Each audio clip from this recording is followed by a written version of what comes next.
Très cher développeur .NET, je te souhaite la bienvenue dans cette vidéo où je vais te présenter de nouvelles collections introduites en .NET 8 qui vont être extrêmement utiles si tu veux gérer un cache de façon extrêmement efficiente. Tu me connais, je vais aller couvrir la partie pratique et aussi la partie performance de cette nouvelle collection. Reste jusqu'à la fin pour découvrir tout cela. Si tu aimes ce que je fais et que tu aimes le contenu en français autour des technos .NET, n'hésite pas à liker cette vidéo avec le pouce vers le haut sous la vidéo. Tu peux aussi t'abonner à ma chaîne en restant libre d'activer ou non les notifications. Si tu veux plus de contenu autour des technologies .NET, rends-toi sur ma plateforme htslearning.com, tu as le lien à l'écran et également dans la description sous la vidéo. Tu trouveras tout mon catalogue de formation VOD autour des techno.NET. Je ferme la page de publicité. On est donc ici en .NET 8 et je vais te parler de nouvelles collections et comme tu l'auras vu par rapport au titre de la vidéo, avec une forte orientation par rapport à la gestion des caches mémoire dans une application. Alors déjà en .NET, c'est vrai qu'on a une interface in-memory cache qu'on peut utiliser pour faire du cache mémoire, mais de façon assez générale, il peut arriver qu'on ait besoin de faire des caches nous-mêmes, encore plus quand il s'agit de charger initialement des données et de les ranger en mémoire pour ne plus avoir besoin de les charger, soit depuis le réseau, soit depuis une base de données ou autre, et donc on va typiquement les ranger dans certaines collections, le plus courant de ma propre expérience étant souvent un dictionary, pour notamment la partie accès par clé qui est instantanée. Alors pourquoi je te dis ça? Tout simplement si ici on va sur la documentation officielle de Microsoft, Dictionary en C#, et qu'on cherche donc les notions de performance par rapport au Dictionary, notamment par item, donc l'accesseur par crochet, si on va tout en bas ici, on peut voir que l'obtention ou la définition de la valeur de cette propriété approche une opération de complexité O1. O1 voulant dire que c'est instantané et constant, c'est une opération atomique, on va dire ça comme ça. Ça approche une opération O1, c'est-à-dire que les algorithmes sont extrêmement optimisés. On n'est pas à du O1, mais on y est très proche. Donc au final, quand tu vas utiliser un dictionary avec les crochets, soit pour aller lire une valeur, soit pour aller l'écrire, tu vas avoir des performances de folie. C'est bien pour ça que très souvent, on va stocker dans un cache, surtout quand on a beaucoup de données, l'élément distinctif par rapport auquel on fait la recherche, comme un ID ou autre en tant que clé, et la valeur dans la partie value du dictionary, plutôt que de stocker simplement une liste d'éléments pour aller faire une recherche dedans. Ce sera beaucoup plus efficient de stocker ça dans un dictionnaire. Donc par exemple, imaginons, pour être encore une fois super original, que j'ai une collection de personnes qui sont chargées initialement depuis ma base de données. Dans cette personne, j'ai un ID sous forme d'entier et par exemple ici un prénom. Oh, pas de problème.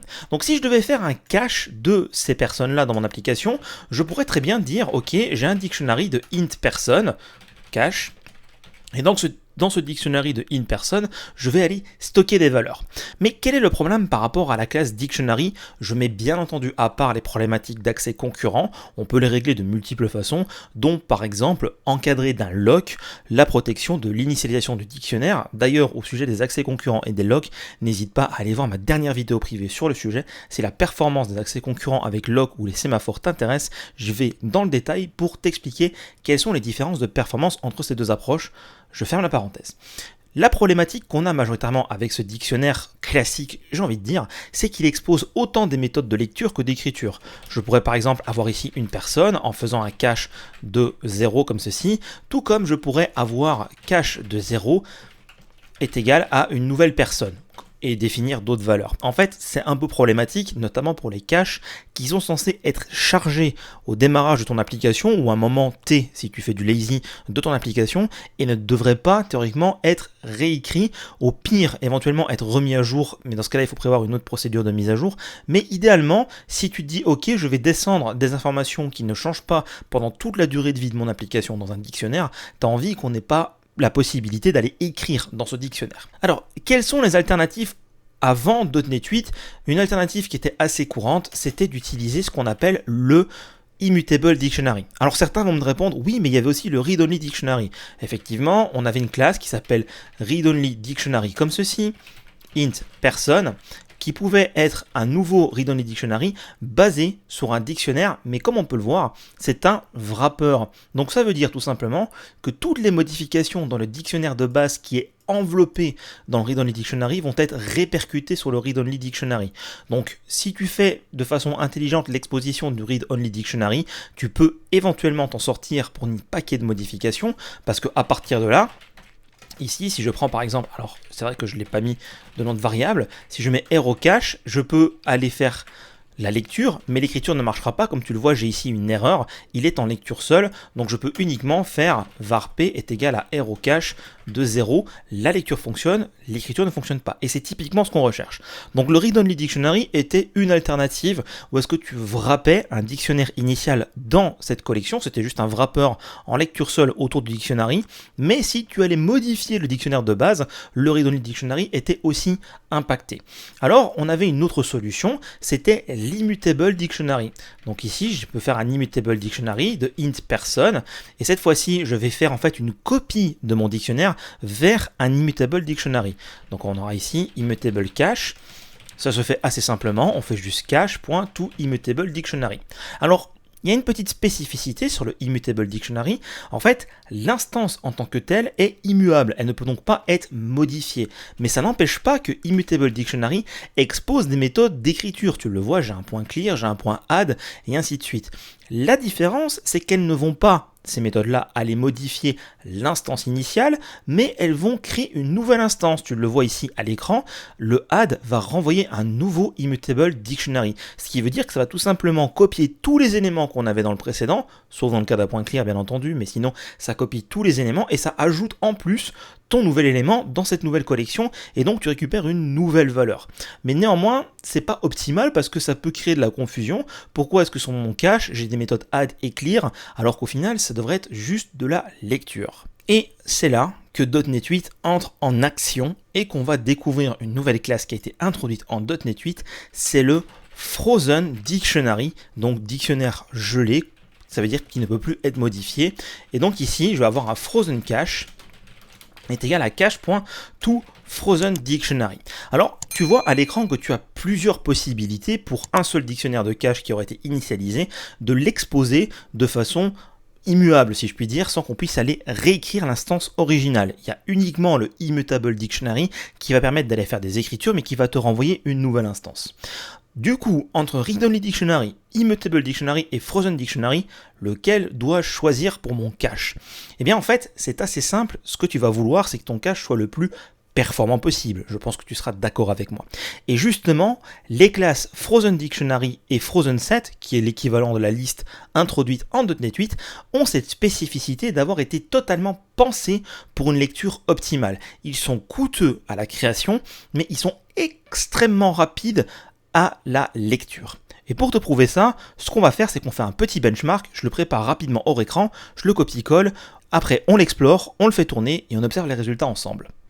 Le benchmark est prêt, donc tu vois, j'ai déjà préparé la ligne pour le faire fonctionner.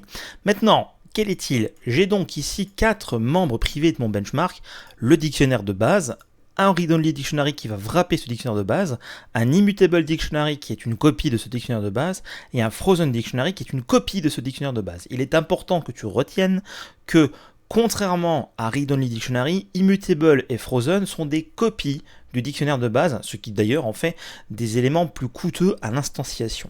Ici, dans mon setup, je crée donc un dictionnaire qui contient 100 000 éléments, 100 000 personnes, donc avec l'ID qui correspond aux entiers de 0 à 99 999 et le prénom. Je crée donc depuis ce dictionnaire initial les instances des 3 dictionnaires qui nous intéressent à comparer, le read-only, l'immutable et le frozen dictionary.